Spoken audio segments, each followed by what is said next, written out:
পুনৰ আৱেগিক পোষ্ট গৰিমা গাৰ্গৰ। তুমি চাগে বহুত ব্যস্ত নহয়নে?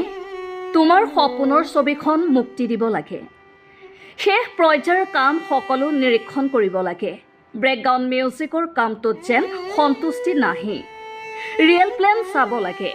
এইবাৰ নতুন কেইখনমান চহৰ পাৰিলে যোগ দিব লাগিব।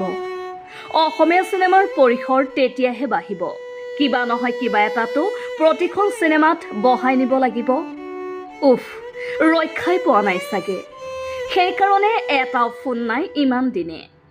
দৌৰাদৌৰিৰ কোবত লগ দিয়াটো সম্ভৱেই হোৱা নাই। একো নাই, মই বুজি পাওঁ নহয়।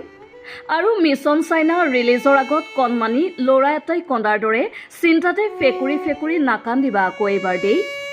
মানুহে আশা কৰাৰ দৰে যদি মই দিব নোৱাৰো কি হ'ব? কিবোৰ যে চিন্তা কৰা তুমি। মই বাৰু সদায় আছোঁ বুকুত আলফুলে সাৱটি লৈ শুৱাই দিবলৈ।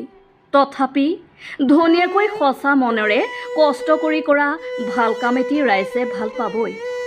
কিন্তু ইমান দিন যে পাৰ হৈ গ'ল তোমাক নেদেখাকৈ, মাত এটা নুশুনাকৈ, খবৰ এটা ল'ব নোৱাৰাকৈ।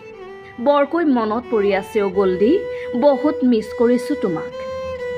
এটা এটা মুহূৰ্ত কেনেকৈ পাৰ হৈছে ক'ব নোৱাৰো একো।